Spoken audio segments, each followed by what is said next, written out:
నమస్తే సఖీ కార్యక్రమానికి స్వాగతం.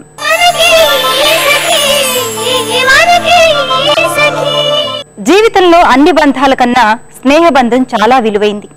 ఈ ప్రపంచం మొత్తం నిన్ను దూరంగా ఉంచినా నీ పక్కనే నీకు తోడుగా ఉండేవారు నిజమైన స్నేహితులని ఓ రచయిత అంటారు.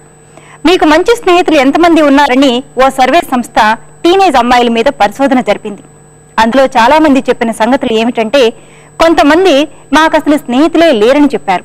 మరికొందరు మాకు స్నేహితులు ఉన్నారు కానీ ప్రాణం ఇచ్చేంత స్నేహితులు లేరని అన్నారు. మరికొంతమంది మంచి స్నేహితులు ఉన్నారని చెప్పారు. ఇంకొందరు చుట్టూ ఉన్న స్నేహితురాళ్లలో ఎవరు నిజమైన స్నేహితులో చెప్పలేమని అన్నారు. కార్యక్రమం చూసేయండి, మళ్ళీ మాట్లాడుకుందాం.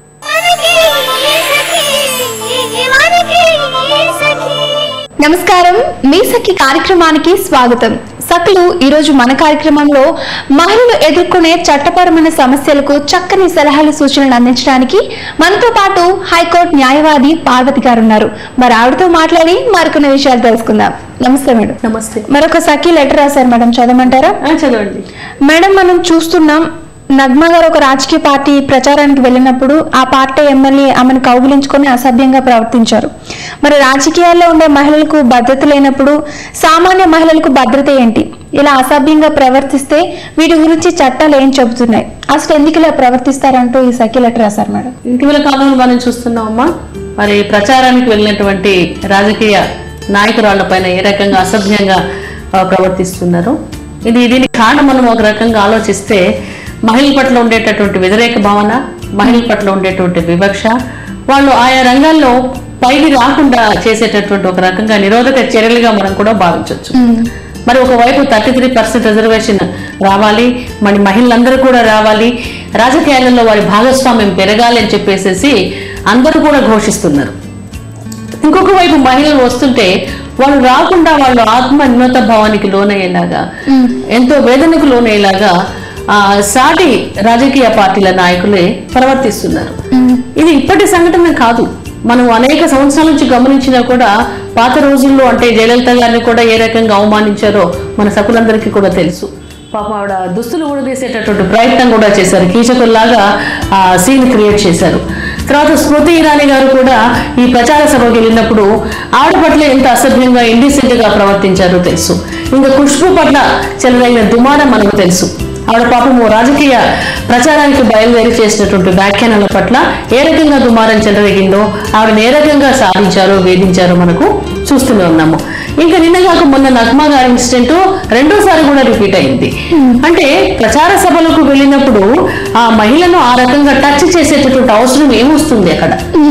ఏంటంటే ఆడవాళ్ళు అనగానే కేవలం వాళ్ళు ఉండేటటువంటి భావన ఏంటంటే, ఒక ఆట వస్తువులు, ఒక ఆడుకునేటటువంటి బొమ్మలు, కేవలము సౌందర్యాన్ని మాత్రమే ఆడవాళ్ళలో వాళ్ళు గుర్తించినట్లుగా భావిస్తున్నాము. వాళ్ళ పట్ల వారి మనోభావాలు దెబ్బతినేలాగా ఈ రకంగా ప్రవర్తించడం అనేది నిజంగా చాలా హేయమైన చర్య. మరి ప్రతి రాజకీయ పార్టీలు మనము ఇటీవల కాలంలో మనం చూస్తుంటే అందరూ కూడా మహిళలకు మేము భద్రత కలిగిస్తాము, వీళ్ళ భద్రత కోసం పటిష్టమైన చర్యలు చేపడతాము, వీళ్ళ రక్షణ కోసం ఇంకా ఎన్నో చట్టాలు తీసుకొస్తామని చెప్పేసి ప్రతి ఒక్క రాజకీయ పార్టీ కూడా వాగ్దానాలు గుప్పిస్తూ ఉన్నది. మరి ఇలాంటి మాట చెప్పేటటువంటి రాజకీయ పార్టీలు మరి వారి పార్టీలకు సంబంధించినటువంటి మహిళా రాజకీయ నాయకుల పట్ల ఏ రకంగా ప్రవర్తించాలనే దాని గురించి కూడా కొన్ని చర్యలు వాళ్ళు చేపడితే బాగుంటుంది. ముందు ఇంట గెలిచి రెచ్చ గెలవండి, ముందు మీ రాజకీయ నాయకురాలను కాపాడుకోండి, వాళ్ళకు పటిష్టమైన భద్రతను ఏర్పరచండి అని చెప్పేసి మనం అందరం సకులందరం కూడా కోరుకుంటున్నాము. ఇంకొక మనం విషయం చర్చించుకుంటే, ప్రతి ఒక్క రాజకీయ పార్టీ కూడా కొంత క్రమశిక్షణ కమిటీలన్నీ ఉన్నాయి, అందరికీ మనకు తెలుసు. మరి ఆ క్రమశిక్షణ కమిటీ వాళ్ళు మరి ఏం చేస్తున్నారు? వాళ్ళు ఇలాంటి ఈ రకంగా అసభ్యంగా ప్రవర్తించినటువంటి నాయకుల పట్ల క్రమశిక్షణ చర్యలు తీసుకుంటే చాలా బాగుంటుంది. ఓకే. మరి ఇంకా ఎవరైనా గొడవ పెట్టి ప్రింట్ మీడియా కానీ ఎలక్ట్రానిక్ మీడియా ద్వారా ఈ విషయాలు బయటకు వచ్చినప్పుడు ఏమంటారంటే, మేము క్షమాపణ చెప్తున్నాము అని అంటారు. క్షమాపణ అనేది ఒక్కటే సరిపోదు. ఆ సమయంలో ఆ మహిళా నాయకురాలు మీ పార్టీ కోసము ప్రచారానికి వచ్చినప్పుడు ఆవిడ పట్ల ఆవిడను తాకే ప్రయత్నం చేసి ఇట్లా బిహేవ్ చేసినప్పుడు అది ఎంత అగౌరవపరిచేటటువంటి విషయము. ఇంకా మహిళలు ఎట్లా బయటకు వస్తారు? వారికే రక్షణ లేనప్పుడు మరి సామాన్య మహిళా కార్యకర్తలు మరి అట్టడుగు స్థాయి నుంచి కూడా రాజకీయాల్లో మహిళలు వస్తూ ఉన్నారు. మరి వాళ్ళ పట్ల భద్రత ఏంటి? వారి భద్రతకు ఏం చర్యలు తీసుకుంటున్నారు, ఆ రకంగా ప్రవర్తించినటువంటి మగవారి పట్ల ఎలాంటి పటిష్టమైన చర్యలు తీసుకోవాలనే విషయము ఇప్పుడు చర్చకు వస్తుంది. కాబట్టి ఈ క్రమశిక్షణ కమిటీ అన్నది వీరిపైన చర్యలు తీసుకోవాలి. ఇంకొక విషయం ఏంటంటే, మరి ఈ రకంగా హెరాస్మెంట్ చేస్తున్నారని మనం ఇటీవల కాలంలో మనం పోయిన సంవత్సరమే sexual harassment at work place అనేటటువంటి చట్టాన్ని తెచ్చుకున్నాము. దాదాపు 1997 నుంచి పోరాడితే ఇంతకాలానికి అది చట్ట రూపం ధరించిందనమాట. మరి ఆ చట్ట ప్రకారం చూసుకున్నా కూడా ఇది కూడా హెరాస్మెంట్ కింద వస్తుంది. ఒక మహిళను అనవసరంగా తాకే ప్రయత్నం చేసినా, అనవసరంగా ఆమెను కౌగిలించుకునే ప్రయత్నము, చుంబించే ప్రయత్నము, అసలు టచ్ చేయడం తప్పు అని చెప్పేసి ఈ హెరాస్మెంట్ యాక్ట్ స్పష్టంగా చెప్తుంది. ఇలాంటి హెరాస్మెంట్స్ ఏ రకంగా వస్తాయి మేడం? ఎస్, ఈ చట్ట ప్రకారం వస్తుంది.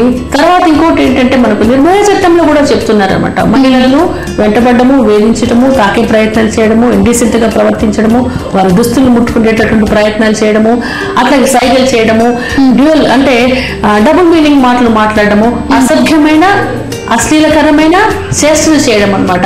ఈ సదరు రాజకీయ వ్యక్తులు చేసినటువంటి ఈ చేష్టలన్నీ కూడా దీనిపైకే వస్తాయి. ఓకే, మరి ఒకవేళ మేము సదరు రాజకీయ నాయకురాలు మేము అభినందిస్తున్నామని అనుకున్నప్పుడు అభినందించేటటువంటి పద్ధతులు వేరే, ఆశీర్వదించేటటువంటి పద్ధతులు వేరే. ఒక మహిళా రాజకీయ నాయకురాలు అభినందించాలంటే, అమ్మ నువ్వు చాలా చక్కగా మాట్లాడుతున్నావు, నీ వాగ్దాటి చాలా బాగుంది, నీ సేవలు చాలా సమర్థనీయంగా ఉన్నాయని చెప్పేసి మాటల ద్వారా అభినందించండి. ఈ రకంగా పైకి వెళ్ళి తాకే ప్రయత్నం చేయకండి.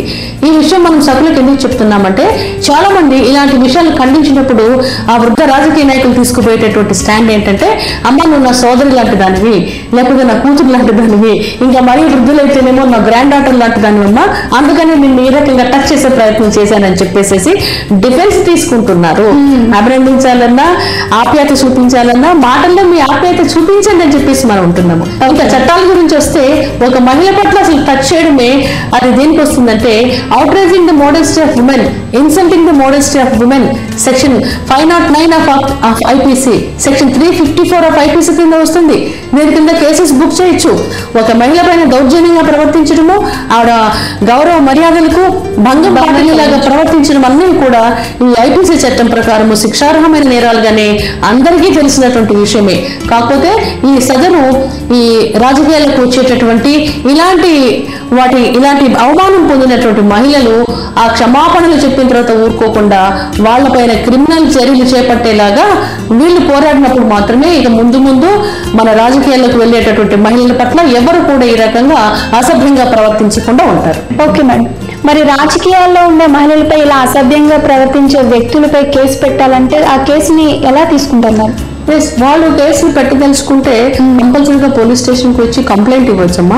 కంప్లైంట్ ఇచ్చినప్పుడు పోలీసులు వెంటనే దానికి తదుపరి చర్యలు తీసుకునేటువంటి అవకాశం ఉంటుంది. ఓకే మేడం, మరి ఇలాంటి వారికి ఎలాంటి శిక్షలు ఉంటాయి మేడం?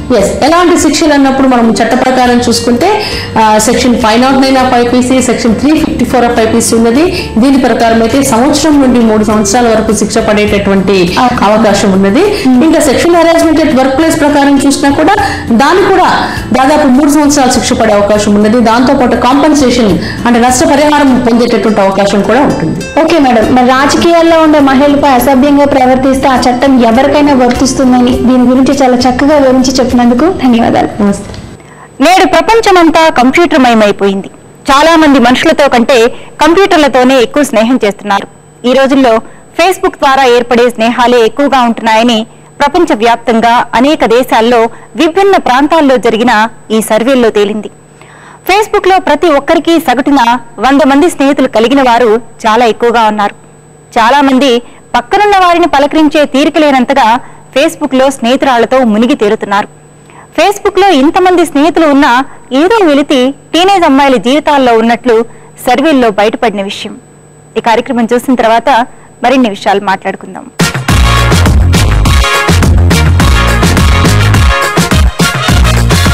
నమస్కారం, వంటల సందడి కార్యక్రమానికి స్వాగతం. ఈ రోజు వంటల సందడి కార్యక్రమంలో నీలిమా గారు మనకు ఒక సరికొత్త వంటకాన్ని పరిచయం చేయబోతున్నారు. ముందుగా నీలిమా గారిని పరిచయం చేసుకుందాం. నమస్కారం నీలిమా గారు. నమస్కారం. నీలిమా గారు ఈ రోజు మాకు ఏ వంటకాన్ని పరిచయం చేయబోతున్నారు? మినపప్పు పచ్చి కొబ్బరి స్వీట్ తయారు చేసి. మినపప్పు పచ్చి కొబ్బరి స్వీట్. దానికి కావాల్సిన పదార్థాలు ఏంటో చెప్తారా? నెయ్యి, జీడిపప్పు, బాదం పప్పు, నూనె, కొబ్బరి పాలు, చక్కెర, ఇలాచి, పాలు, కొబ్బరి తురుము, మినప్పిండి. నిర్మా గారు దానికి కావాల్సిన పదార్థాలు ఏంటో చెప్పారు కదా, తయారీ విధానం చెప్తారా? ఏం చేసుకోవాలి? ముందుగా ఆయిల్ తీసుకొని మినప్పిండి పునుగుల్లాగా వేసుకోవాలి. సో ఒక బాండి పెట్టుకోవాలి స్టవ్ మీద.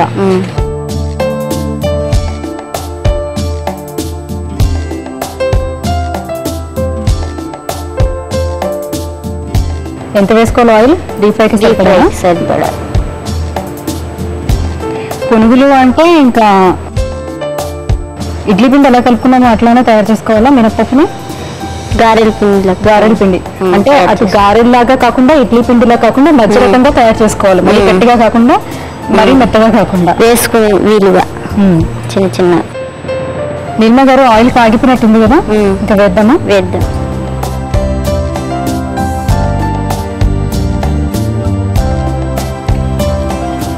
ఈ పిండిలోని ఇంకా ఉప్పు అది ఏం కలిపిన అవసరం లేదా? అవసరం లేదు, స్వీట్ ఐటమ్ కాబట్టి.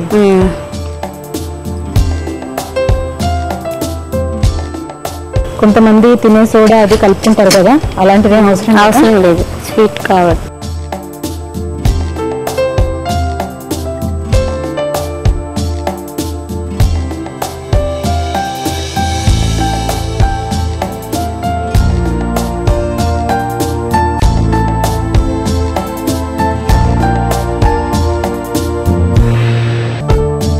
నిర్మా గారు అయిపోయా? కలర్ వస్తే సరిపోతుందా? సరిపోతుంది. ఇప్పుడు ఆ ప్లేట్ తీసుకో.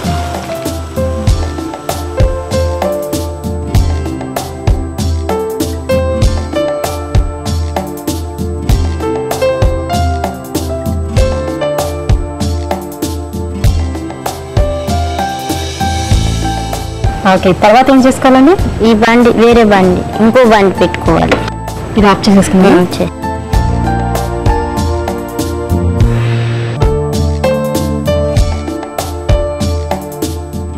నెయ్యి వేసాలి. నెయ్యి అంతా ఒక 2 స్పూన్స్ సరిపోతుంది. సరిపోతుంది. బాదం పప్పు,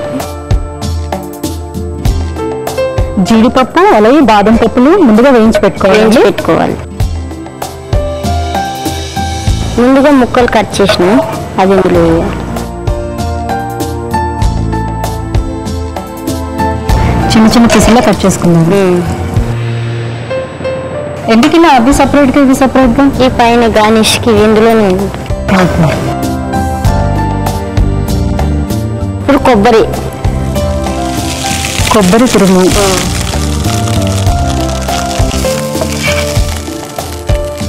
చక్కెర, షుగర్ ఒక కప్పు నిండుగా. వేడికి చక్కెర కరిగిపోతుంది, కరిగేంత వరకు వేడి చేసుకుని సరిపోతుంది. తర్వాత పాలు ఎంత తీసుకోవచ్చు? పాలు కొంచెం అంటే ఒక 3 స్పూన్స్ అలా. తర్వాత కొబ్బరి పాలు లాస్ట్.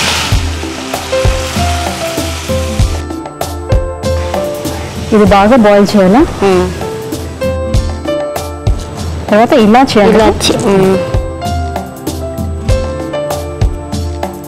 కొంచెం టేస్ట్ కోసం. ఎంతవరకు ఉడికించుకోవాలి ఇది? అంతే. అందులో ఉన్న మొత్తం షుగర్ కూడా కరిగిపోయి దానికి బాగా పట్టాలి. ఇలాచి వేసాం కాబట్టి ఆ ఫ్లేవర్ కూడా దీనికి బాగా పట్టేంత వరకు కూడా దీన్ని ఉడకబెట్టుకోవాలి. ఈ షుగర్ కూడా వేసింది.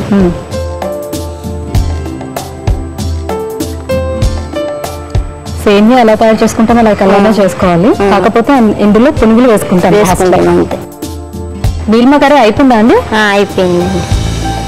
పునుగులు ఇందులో వేసుకోవాలి. అంటే అది వేడిగా ఉంటుంది కానీ పునుగులు వేసేసుకోవాలి.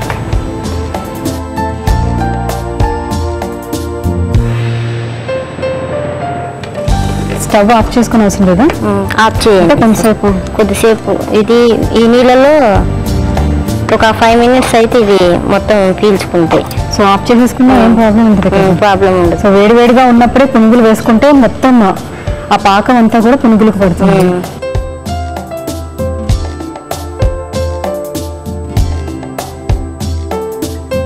తీసేసుకుందాం బౌల్.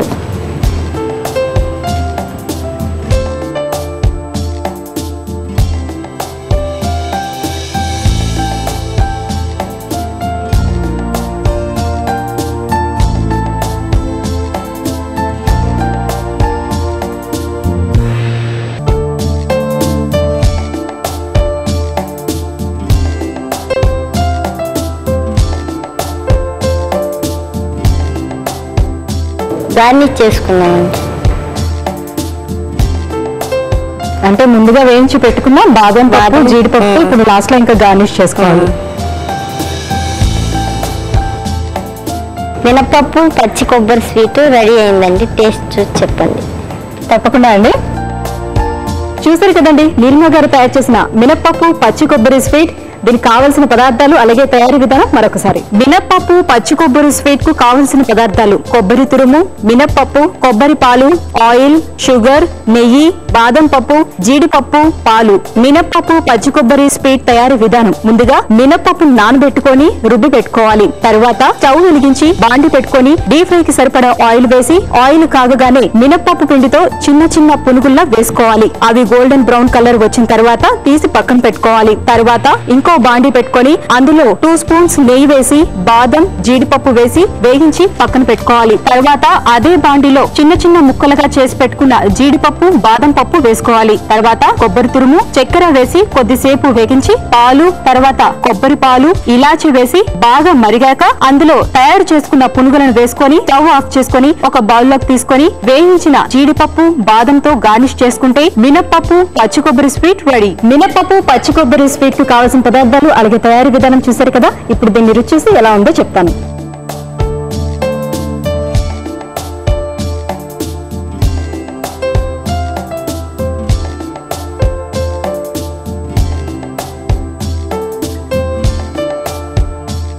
నీలిమ గారు చాలా టేస్టీగా ఉందండి. అన్ని షుగర్, కొబ్బరి పాలు బాగా పీల్చుకుంది. చాలా చాలా బాగుంది. నీలిమ గారు ఇంత మంచి వంటకాన్ని మాకు పరిచయం చేసినందుకు ధన్యవాదాలండి. థ్యాంక్ యూ అండి. చూసారు కదండి నీలిమ గారు తయారు చేసిన మినప్పప్పు పచ్చి కొబ్బరి స్వీట్. మీకు కూడా ఇలాంటి వెరైటీ వంటకాలు తెలిస్తే మీరు మా వంటల సందడి కార్యక్రమంలో పాల్గొనాలనుకుంటే మీరు కాల్ చేయాల్సిన మా ఫోన్ నెంబర్ 04023556540. ఈ నెంబర్ కి కాల్ చేసి మీరు మా వంటల సందడి కార్యక్రమంలో పాల్గొనవచ్చు. ఇది ఇవాల్టి వంటల సందడి కార్యక్రమం. రేపు మరో సరికొత్త వంటకంతో మళ్ళీ కలుసుకుందాం. అంతవరకు సెలవు. నమస్కారం. ఆధునిక ప్రపంచంలో స్నేహ సంబంధాలపై కూడా టెక్నాలజీ ప్రభావాన్ని చూపిస్తుంది. చాలా మంది పక్కనున్న స్నేహితులతో గడపడం కంటే కూడా సెల్ ఫోన్ లోనో ల్యాప్టాప్ లోనో ఎక్కువగా గడుపుతున్నారట. ఈ ప్రభావంతో కూడా ఇద్దరి మధ్య బలమైన స్నేహాలు కుదరడం లేదని సర్వేలు చెబుతున్నాయి. దీంతో చాలా మంది అమ్మాయిలు దిగులుగా ఉంటున్నారట. కష్టాలు వచ్చినప్పుడు, సమస్యలు ఎదురైనప్పుడు స్నేహితులు పక్కనే ఉంటే చాలా ధైర్యంగా ఉంటుంది. నిజమైన స్నేహితుల చేతి స్పర్శ కూడా దిగుల్ని పోగొడుతుంది. ఆత్మవిశ్వాసంతో విజయాన్ని సాధించేందుకు ప్రోత్సాహాన్నిస్తుంది. నేడు ఇది కరువైనట్లు తెలుస్తోంది. ఈ కార్యక్రమం చూసేయండి. మరిన్ని సంగతులు మాట్లాడుకుందాం.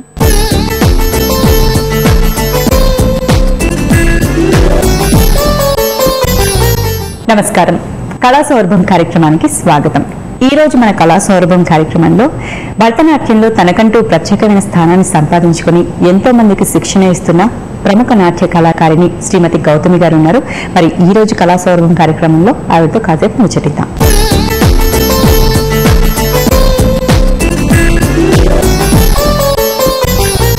నమస్కారం గౌతమి గారు. నమస్కారం అండి. గౌతమి గారు, మీ గురించి మా సభ్యులకు తెలియజేస్తారా? మీరు తప్పకుండా. పెరిగింది, మీ ఫ్యామిలీ బ్యాక్గ్రౌండ్, మీ ఎడ్యుకేషన్ గురించి. తప్పకుండా అండి. నేను పుట్టింది కడప అండి. మా నాన్నగారి పేరు కె రఘువం శర్మ, మా అమ్మగారి పేరు ప్రమీల రాణి. నేను ఎంఏ అంతా ఇక్కడ హైదరాబాద్ సెంట్రల్ యూనివర్సిటీలో చేశాను. నా చిన్నప్పుడు ఎడ్యుకేషన్ అంతా తిరుపతిలో జరిగింది. ఇంకా ఎంఏ అయ్యాక ఎంఫిల్ తెలుగు యూనివర్సిటీలో చేశాను హైదరాబాద్. ఇప్పుడు పిహెచ్డి సెంట్రల్ యూనివర్సిటీలో ఫైనల్ ఇయర్ చేస్తూ ఉన్నానండి. ఆఫ్టర్ పిహెచ్డి జాయిన్ అయ్యాక మ్యారేజ్ అయింది. మా హస్బెండ్ పేరు స్టెల్ఎస్ రవిచంద్ర. ఆఫ్టర్ దట్ నాకు చిన్న పాప, బాబు. మా వారు బీ సాఫ్ట్ అనే కంపెనీలో హైటెక్ సిటీలో జాబ్ చేస్తూ ఉన్నారు. సో మీకు ఎంతమంది సిస్టర్స్, బ్రదర్స్? మా సిస్టర్స్, నాకు 2 అక్కలు, ఒక అన్నయ్య. వాళ్ళు ఇక్కడే సెటిల్. వాళ్ళు సెటిల్డ్. మా అన్నయ్య గారు బెంగళూరు. సో అంటే ఈ కళలు అనేవి ఎప్పటి నుంచి, ఏ ఏజ్ నుంచి మీకు ఇంట్రెస్ట్ ఉండిందండి? నాకు గుర్తుండి నాతోనే ఇంతవరకు డాన్స్ ఉందండి. ఇప్పుడు వరకు నేను పుట్టినప్పటి నుండి మరి నాకు తెలీదు, మేబీ నేను చిన్నప్పుడు ప్లే ఏదన్నా చేస్తే డాన్స్ వేస్తూ ఉండినానేమో. మా నాన్నగారు అది మరి మా నాన్నగారు అమ్మగారు గుర్తించి నన్ను చిన్నప్పుడు స్కూల్లో అలా నేను డాన్స్ చేసేదాన్ని. స్కూల్లో ఏదో ప్లే చేస్తే ఏదో ఒకటి చేసేసేదాన్ని. గౌతమి ఆ ప్లే చేస్తే చాలు ఏదో ఒకటి తను చెయ్యి ఊగదు, ఎప్పుడు ఊగుతూనే ఉంటుంది అట్లా అని చెప్పేవాళ్ళు. తర్వాత మ్యూజిక్ కాలేజ్ మాకు మాకు అదొక తిరుపతిలో ఉన్న వాళ్ళకి అదొక అడ్వాంటేజ్ అండి చాలా. అసలు అక్కడ నాకు ఫస్ట్ ఉమా మధ్వాల అనే మేడం గారు ఫస్ట్ ఆవిడ చేతిలో పడ్డం కూడా నా అదృష్టము. అక్కడ నా కెరీర్ స్టార్ట్ అయింది. ఆవిడ చాలా ఓపిక్గా నాకు చాలా మంచి స్టెప్స్ నుండి అన్నీ చెప్పించారు. మ్యూజిక్ కాలేజ్లో ప్రభావతి మేడం గారు ఉన్నారు. ఆవిడ ఉండడము ఇవన్నీ మాకేంటంటే మంచి ఇదైంది. అసలు నేను నా 3వ ఏట నా ఫస్ట్ ప్రోగ్రామ్ మొదలు పెట్టాను. అంతకుముందు నేను ఎక్కడ డాన్స్ నేర్చుకున్నాను, అది మా అక్క వాళ్ళు క్లాసెస్కి వెళ్ళేవాళ్ళు, వాళ్ళ ఇంట్లో చేస్తుంటే నేను నేర్చుకొని ఫస్ట్ ప్రోగ్రామ్ కడపలో వినాయక చవితి ఫెస్టివల్స్కి ఫస్ట్ ప్రోగ్రామ్ చేసేసాను. ముద్దుగారే సోదకి జస్ట్ నేను రాధాగా అలా చేశాను. తర్వాత మా నాన్నగారు అది గుర్తించి తిరుపతికి మా నాన్నగారికి ట్రాన్స్ఫర్ అవడం, దేవుడి కరుణ వల్ల అక్కడ మ్యూజిక్ కాలేజ్లో నేను స్టెప్ పెట్టడము, అలా నాట్ అలా అయ్యి ఇప్పుడు ప్రస్తుతానికి ఇక్కడ PhD వరకు రాగలిగాను. అంటే మీ ఫ్యామిలీలో ఎవరైనా ఉన్నారా ఈ కళలకు సంబంధించి, లేకపోతే ఓన్లీ మీ నుంచే స్టార్ట్ అయినా? మా నానమ్మ గారు వయలినిస్ట్, ఆవిడ పద్మావతి అనేసి, ఆవిడ మంచి వయలినిస్ట్ అండ్ డాక్టర్ ఆల్సో. కామెర్లు వాటికి మందులు ఇచ్చేవాళ్ళు. సో ఫస్ట్ భరతనాట్యం నేర్చుకున్నారా మీరు? నా 3వ ఏట నుండి నేను స్టేజ్ పర్ఫార్మెన్స్ ఇచ్చానండి. కరెక్ట్గా భరతనాట్యం నేర్చుకుంది నేను మహిళా మ్యూజిక్ కాలేజ్లో. నా 7వ సంవత్సరం 7th ఇయర్ క్రాస్ అయినప్పుడు నేను మ్యూజిక్ కాలేజ్లో చేరాను. అప్పుడు అక్కడ నా ఫస్ట్ స్టెప్ అనేది అక్కడే జరిగింది. నా ప్రోగ్రామ్ నా 10 years అప్పుడు శ్రీనివాస మంగాపురం అని తిరుపతిలో ఉంది. అక్కడ నా ఫస్ట్ ప్రోగ్రామ్ అనేది ఇచ్చానండి నేను. 7 years భరతనాట్యం అప్పుడే మొదలు పెట్టాను. ఫస్ట్ తట్టడవులు అవి అంటారు, బేసిక్స్ అన్ని ఫస్ట్ నా 7th ఇయర్లో నేర్చుకున్నాను. నా 10th ఇయర్లో శ్రీనివాస మంగాపురంలో ఫస్ట్ ప్రోగ్రామ్. అప్పటి నుండి కూడా నాకు ఫేమస్ ప్రోగ్రామ్ ఐటమ్ అలరులు కురేగా ఆడినదే, ఇంకా అలానే అయిపోయింది. ఆ ఐటమ్ ప్రతిసారి చేస్తూనే ఉండిపోతూ ఉన్నాను. అప్పటి నుండి ప్రతి ప్రోగ్రామ్ అది చేయాల్సిందే. ఫుల్ ఫ్లెడ్జ్గా భరతనాట్యం నేర్చుకుంటారా? ఫస్ట్ పర్ఫార్మెన్స్ మీరు ఇచ్చింది ఎక్కడ? ఫస్ట్ పర్ఫార్మెన్స్ ఢిల్లీలో ఇచ్చానండి నేను. ఫస్ట్ పర్ఫార్మెన్స్ అప్పుడు వాజ్పేయి గారు ఉన్నారు. అంటే మా మేడం వాళ్ళందరం కలిసి వెళ్ళాము, ప్రభావతి మేడం అందరము. అప్పుడు చెప్పాను కదా అలరులు కురేగా ఆడినదే నేను చేశాను. సో ఆయన you did that Alamelu Manga డాన్స్ను అని చేయబెట్టి ఇలా అంటే ఆయనకు చాలా హ్యాపీ అయింది. తెలుగు అర్థం కాలేదు కానీ యూ డిడ్ అలమేలు మంగ డాన్స్ను అని చెప్పి బ్లెస్ చేశారు. సో నేను అది నా మర్చిపోలేని ప్రోగ్రామ్ అంటే అదే ఢిల్లీలో. నేను అప్పుడు ఇంటర్ చదువుతూ ఉన్నాను. దాని తర్వాత ఇంకా ఎక్కడెక్కడ ప్రదర్శనలు ఇచ్చారండి? మన ఇక్కడ లోకల్లో కానీ వేరే ప్రదేశాల్లో కానీ ఎక్కడెక్కడ ఇచ్చారండి? నేను ఢిల్లీ, లక్నో, మళ్ళీ హైదరాబాద్లో అయితే చాలా రవీంద్ర భారతి అలా చాలా ఇచ్చాను. తీర్థహళ్ళి, బెంగళూరు అన్ని సరౌండింగ్స్ అన్ని అంతా మొత్తం ఇండియాలో మొత్తం చాలా ప్రదర్శనలు ఇచ్చానండి. తీర్థహళ్ళిలో అక్కడ ఒక 16 days వర్క్షాప్ లాగా పెట్టి అక్కడ స్టూడెంట్స్కి అసలు డాన్స్ రాదు, వాళ్ళని అక్కడ డాన్స్ అనేది తెలియదు వాళ్ళకి. అక్కడ ఒక 16 days ఉండి మేము వాళ్ళతో ప్రోగ్రామ్ చేయించాము. ఏమేమి ప్రదర్శించినారు? మీకు ఇప్పటివరకు వచ్చిన అవార్డ్స్? నాకు అంటే డెలివరీ అయ్యాక కొంచెం బ్రేక్, ఎందుకంటే డెలివరీ ప్రాబ్లమ్స్ ఉంటాయి కాబట్టి బ్రేక్ ఇచ్చి నాకు ఒకటి పడింది. నా కెరీర్ ఫస్ట్ స్టార్ట్ చేసింది భరతనాట్యంలో తిరుపతిలో. సో నేను మళ్ళీ తిరుపతిలోనే మొదలు పెట్టాలి అని తిరుపతి మహతి ఆడిటోరియంలో మళ్ళీ చేశానండి. అన్నమయ్య ఫెస్టివల్స్కి మళ్ళీ చేశాను. అక్కడ అప్పుడు మళ్ళీ అలరులు కురేగానే చేశాను. నేను అనుకున్నాను ఆఫ్టర్ డెలివరీ కదా మళ్ళీ అంటే ముందులాగా వస్తుందో లేదో అలరులు కురేగా ఆడినదే అట్లా అనుకున్నాను. లేదు, మళ్ళీ అలరులు కురేగా ఆడినదే నా సక్సెస్ఫుల్ ఐటమ్. అంతే బాగా గుర్తింపు తెచ్చిన ఐటమ్ మనవి వర్ణం అండి. ఆ వర్ణము 45 minutes చేశాను. సో ఊర్మిళ సత్యనారాయణ గారు అని చెప్పాను కదా, ఆవిడ గుర్తించి ఇంత ఐటమ్ కంటిన్యూగా చేసావంటే చాలా గ్రేట్, అది ఈ కాలంలో ఇలా ఇంత డెడికేటింగ్గా ఉన్నామంటే అనేసి చాలా ఆవిడ అలా ఒక హగ్ ఇచ్చారు. అప్పటి నుండి నాకు ఆవిడ రోల్ మోడల్. సో ఇప్పటివరకు మీకు వచ్చిన అవార్డ్స్ గురించి, ఏం అవార్డ్స్ వచ్చాయి, ఏం బిరుదులు వచ్చాయి? ఓకే, నాది ఫస్ట్ అవార్డు అలమేలు మంగ అనేసి తిరుపతిలో మహతి ఆడిటోరియంలోనే ఇచ్చారండి. ప్రభావతి మేడం గారే ఇచ్చారు. ఎప్పుడు నవ్వుతున్న అలమేలు మంగ అనేసి అనేవాళ్ళు. అలా ఆవిడ చేతుల మీదుగా ఫస్ట్ అవార్డు తీసుకున్నాను. నాకు అప్పుడు అవార్డు అంటే ఏంటో తెలీదు, ఏమీ తెలీదు. అందరూ అలా అలమేలు మంగ నవ్వుతున్న అలమేలు మంగ అంటున్నారని ఓకే అది అవార్డుగా నేను. తర్వాత ఇంకా నేను చెన్నైకి వెళ్ళానండి. చెన్నైలో ఊర్మిళ సత్యనారాయణ గారి దగ్గర నేర్చుకున్నాను. నేను ఏంటంటే నాకు ఏదైనా స్టెప్ రాకపోతే ఏడ్చేసేదాన్ని. ఒక ప్రోగ్రాంలో ఆవిడ ఎప్పుడు ఏడుస్తానని అంటే అలాగే నేను ఈసారి నువ్వు ఏడ్చా అంటే అలాగే అలమేలు మంగ అని పెట్టేస్తాను అనేసి అని చెప్పారు. అలాంటివి కాకుండా అయితే నాకు రీసెంట్గా ఎంపీలో గొల్లబామ అని అవార్డు ఇచ్చారు. తర్వాత నేను తీర్థహళ్ళిలో నాకు నృత్యం అయ్యూరి అని వచ్చింది. మళ్ళీ నృత్య వినోద అనేసి కృష్ణలో రాధేశ్యామ్ గారి చేతుల మీదుగా తీసుకున్నాను. ఒకవేళ అంటే మీరు భరతనాట్యం డాన్సర్ అవ్వకపోతే ఏమయ్యేవారు అనుకుంటున్నారు? ఏమో ఆప్షన్ ఉండేది మైండ్లో? అంటే ఏదైనా గవర్నమెంట్ జాబ్ అలాంటిది ఏమన్నా ఉందా లేకపోతే ఏంటి? లేదండి, అసలు నేను ఈ థాట్ కూడా ఆలోచించలేదు అసలు. నేను 9th క్లాస్లో నేను క్లాసెస్ చెప్పేదాన్ని. మా పేరెంట్స్ కొంచెం మిడిల్ ఫ్యామిలీ, మా నాన్నగారికి హెల్ప్ చేయాలి అట్లా అని. ఇంకోటి నేను క్లాస్ చెప్తుంటే చాలా హ్యాపీగా ఫీల్ అయిపోతాను. ఇంకా అన్ని చుట్టుపక్కలన్నీ మర్చిపోతాను. పొయ్యి మీద ఏం పెట్టాను అన్నీ వదిలేస్తాను. నేను టీచింగ్ చేస్తానండి.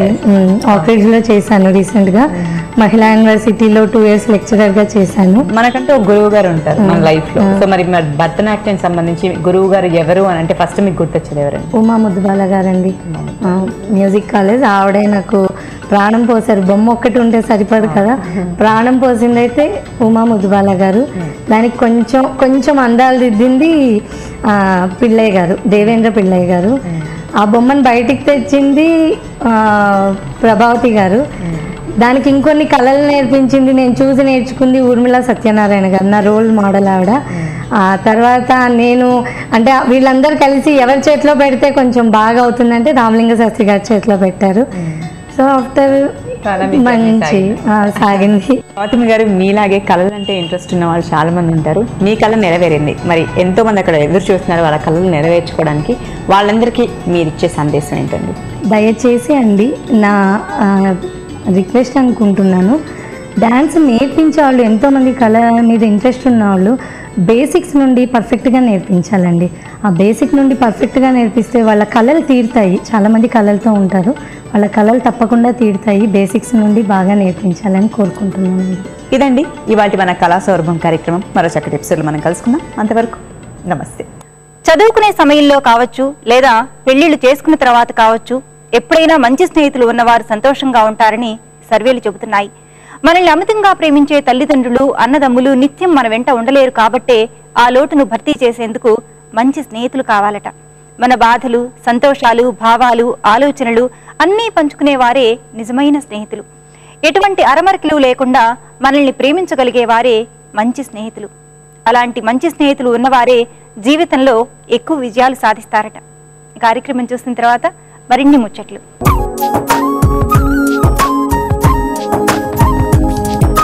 నమస్కారం. చూడండి చేయండి కార్యక్రమానికి స్వాగతం. ఈరోజు మన కార్యక్రమంలో మనతో పాటు లక్ష్మి గారు ఉన్నారండి. ఇంట్లో ఎంటీ సీడీలతో డెకరేటివ్ ఐటమ్స్ ఎలా తయారు చేసుకోవాలో చేసి చూపిస్తామంటున్నారు. మరి అవి ఎలా చేయాలో మనం కూడా చూసి తెలుసుకుందాం.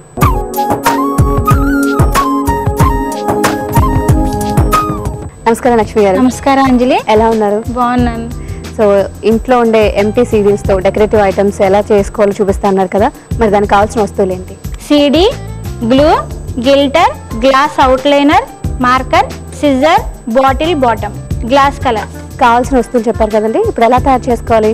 ఫస్ట్ సీడీ మీద మార్కర్ తోటి ఇండియా అవుట్లైన్ డ్రా చేసుకోవాలి అంజలి.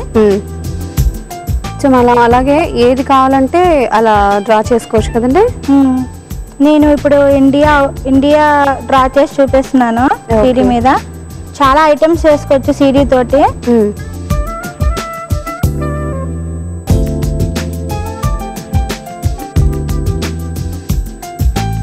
ఇలా ఇండియన్ డ్రా చేసుకోవాలి అంజలి. ఓకే. డ్రా చేసుకున్న తర్వాత సిజర్తో కట్ చేసుకోవాలి. ఓకే. చాలా జాగ్రత్తగా కట్ చేసుకోవాలి, సీడీ బ్రేక్ అవుతుంది. ఓకే. అప్పుడు ఏంటంటే షేప్ కూడా అవుట్ అయిపోతుంది. ఇది కొంచెం టైం పడుతుంది, నేను కట్ చేసి చూపిస్తాను. ఓకే, బాగుందండి. చాలా కరెక్ట్గా ఇక్కడ బ్రేక్ అవ్వకుండా కట్ చేశారు. ఓకే, ఇలా కట్ చేసుకోవాలి అంజలి. అట్లే కట్ చేసుకున్న తర్వాత అవుట్లైనర్తో, గ్లాస్ అవుట్లైనర్తో డిజైన్ చేసుకోవాలి చుట్టూరా. ఓకే. తర్వాత ఇప్పుడు సీడీ మీద మనకి ఫ్లాగ్ జెండా రంగులు 3 ఉంటాయి కదా, అది కావాలి అంటే ఫస్ట్ ఇలాగా మనం 3 టైప్స్ లో చేసుకోవచ్చు. లేదు అంటే మనం డిఫరెంట్ స్టేట్ డిజైన్ చేద్దామంటే సిడి మీద మనం స్టేట్స్ ని డ్రా చేయాలి. ఇలాగా అంటే మ్యాప్ లో ఉంటాయి కదా, అవును, ఇలా మనం డ్రా చేయాలి అవుట్లైనర్ తో. ఓకే, అప్పుడు మన ఇష్టం అన్నమాట. లేదు మన ఇండియా అంటే ఫ్లాగ్ కలర్స్ వేయాలంటే ఓన్లీ 3 మాత్రం వేస్తే సరిపోతుంది. ఫ్లాగ్ కలర్స్ లో కూడా చేసుకోవచ్చు, మనం ఇలా కూడా చేసుకోవచ్చు. ఓకే, ఇది డ్రై అవ్వాలి అంజలి. డ్రై అయిన తర్వాత మనం గ్లాస్ కలర్స్ తీసుకుని ఒక్కొక్క స్టేట్ ని ఒక్కొక్క కలర్ తో ఫిల్ చేసుకోవాలి. ఓకే,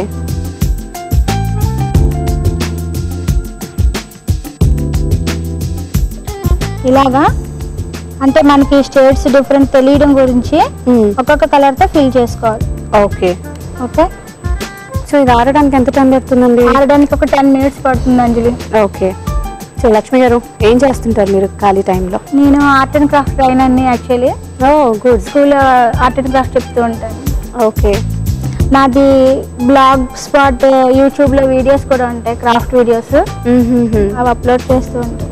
ఓకే, సో ఇంట్లో ఎక్కువ ఖాళీ ఉన్నప్పుడు సఖి చూస్తుంటారా? కంపల్సరీ, నేను 4 years నుంచి చూస్తున్నాను సఖి రెగ్యులర్ గా. ఓకే, మిస్ అయినా కూడా నేను మళ్ళీ నెట్ లో ఆన్ చేసి చూస్తాను ఎపిసోడ్. ఓకే, అవన్నీ మళ్ళీ ఇంట్లో ట్రై చేయడం ఉంటుందా? ట్రై చేస్తాను.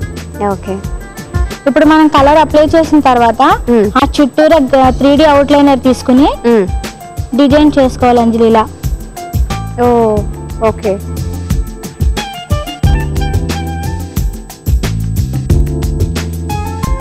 మనకి డ్రై అవ్వాలి ఇది కలర్. ఓకే, డ్రై అయితే బాగుంటుంది. చక్క మనం టీవీ పైన కానీ లేకపోతే ఈవెన్ టేబుల్ మీద కానీ ఆఫీస్ రూమ్ లో కానీ డెకరేట్ చేసుకోవచ్చు, బాగుంటుందండి. ఓకే, 3D అవుట్లైనర్ ఇలా డిజైన్ చేసుకోవాలి అంజలి. డిజైన్ చేసినది ఇది కంప్లీట్ గా డ్రై అయిపోవాలి. ఓకే, అయిపోయిన తర్వాత దీన్ని స్టాండ్ చేసుకోవడానికి బాటిల్ బాటమ్ తీసుకోవాలి. ఇలా బాటిల్ ని బాటమ్ కట్ చేసుకోవాలి. కట్ చేసుకుని దీన్ని కలర్ అప్లై చేసుకుని మనం డిజైన్ చేసుకోవచ్చు. కుందన్స్ అవన్నీ డెకరేట్ చేసుకోవాలి. ఓకే, చేసుకున్నాక ఈ డ్రై అయిపోయిన ఇండియాని దీంట్లో స్టిక్ చేయాలి అంజలి ఇలా. సూపర్. నేను కంప్లీట్ చేసిన పీసెస్ ఉన్నాయి, చూపిస్తాను, చూసి ఎక్స్ప్లెయిన్ చేస్తాను. ఓకే, డన్ అండి.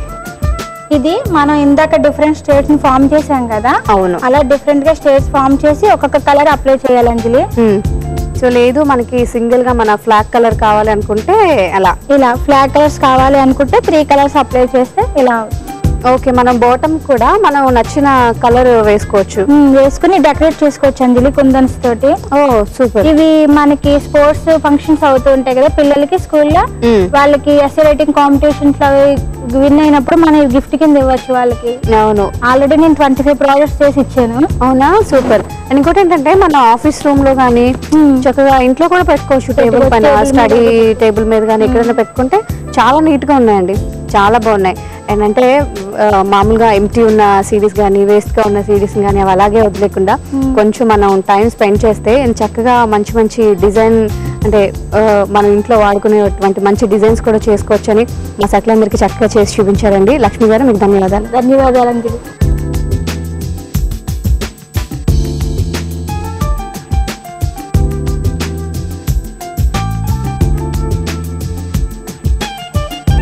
చూసారు కదా సఖులు, ఎంటీ సిడీస్ తో చక్కగా డిజైన్ చేసుకోవచ్చో లక్ష్మి గారు చేసి చూపించారు కదా. మరి ఇదండి ఇవాళ మా చూడండి చేయండి. మరొక అందమైన ఎపిసోడ్ లో మళ్ళీ కలుసుకుందాం. అంతవరకు సెలవు, మరి నమస్కారం. ఎంత మంచి స్నేహితుల మధ్య అయినా చిన్న చిన్న అభిప్రాయ భేదాలు రాకుండా ఉండవు. మంచి స్నేహితుల్ని ఎట్టి పరిస్థితుల్లోనూ వదులుకోకుండా ఉండాలంటే చాలా సందర్భాల్లో మనమే ఒక మెట్టు దిగినా పర్వాలేదని నిపుణులు సలహా ఇస్తున్నారు. 2 కంటే ఎక్కువ మంది స్నేహితులు ఉంటే మిగతా వారితో అపోహలు రాకుండా జాగ్రత్త పడాలి. పక్కన లేని వారి గురించి చెడుగా మాట్లాడకుండా చూసుకోవాలి. ప్రాణ స్నేహితులైతే తప్ప వ్యక్తిగత విషయాల్లో జోక్యం చేసుకోకూడదు. ఎప్పుడూ ప్రోత్సహిస్తూ సరదాగా ఉంటేనే స్నేహాలు 10 కాలాల పాటు సౌఖ్యంగా ఉంటాయని నిపుణులు సూచిస్తున్నారు. నిజంగానే చాలా విలువైన సలహాలు కదండి. సరే, మరి వాటి సఖీ కార్యక్రమంపై మీ అభిప్రాయాలు సూచనలు మాకు తెలియజేస్తారు కదూ. మా చిరునామా Sakhi, ETV, Ramoji film city, Hyderabad 501512. మా ఫోన్ నెంబర్ 04023556540. మా ఇమెయిల్ ఐడి sakhi@ttv.co. రేపటి మీ సఖీలో మళ్ళీ కలుసుకుందాం. నమస్తే.